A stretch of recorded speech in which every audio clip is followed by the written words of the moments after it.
everybody, whatever they do in life, they go through dark times. That's fair dues, everyone accepts that. What was your experience? Slowly but surely I lost everything. Within a year I'd lost my house, lost my dad. My mum ended up in a wheelchair. I was looked after her for a year. I was just, I was drinking too much. Whether it was food, a lot of drugs, this, that, the other. And I went to rehab. Kavana not so much fell from grace as skydived from the edge of space. From his pop peak in the late 90s, he's now homeless, broke, and working in a Manchester cafe. Hi, how are you? To put it on paper, where am I at now, it would look like shit. You know, I've not got my own place. My best mate's got a cafe, and I do some shifts there, you know, in the kitchen. A man in a suitcase, I am. Yeah.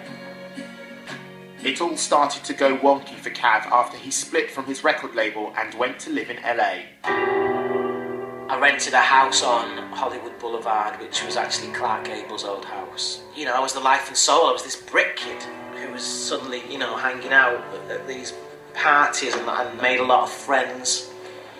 And, you know, with that territory came drugs. For a while, the more you do, the more you need, because you're going down, but you need to come up again. I was running out of money fast. I bought my parents a house when I was like 18. So I had to basically come back to England and tell them that they had to move. You know, I couldn't afford to pay their house anymore. They were basically on the street. They had no money. And that's when I kind of started to get really depressed and just... Slowly but surely I lost everything. I just felt like a complete and utter failure. I would wake up in the morning and go, what next? What next? What have I done to deserve this? And that's when I turned to drink, just to cope. Eventually my dad really got sick, and then he passed away. And it was just me and my mum then, in the house, grieving together, you know. It was the drink that would keep me not so depressed, you know. But of course, drink is a depressant, so the next day I'd feel even worse, so I'd need more to get, you know what I mean? It was a vicious circle.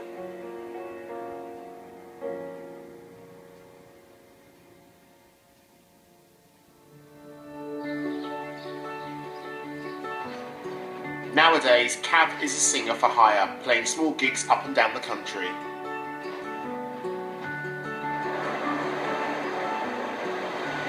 You kind of get used to just packing your case, off to the next place, but you just got to swallow your pride at the end of the day. One night you can make more than some people make in a week, so it doesn't matter really, you just got to go with it.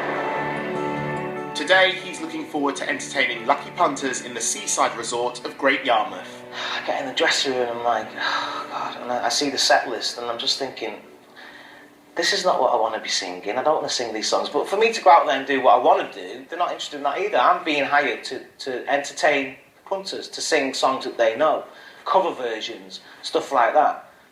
Half of them don't even know who Kavana is.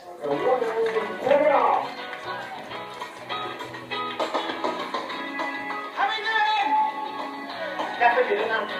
It's funny because, like, I don't think the other guys in the band realise that this is kind of stuff that I've had to do.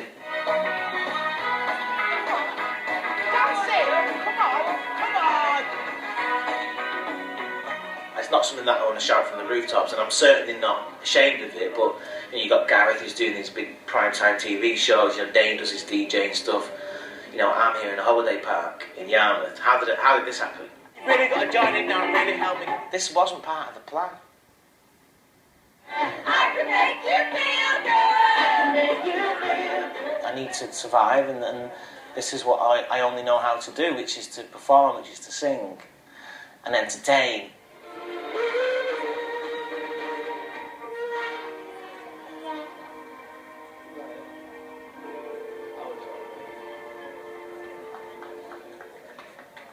These are actually more scarier than doing a big show, because you can see all the faces.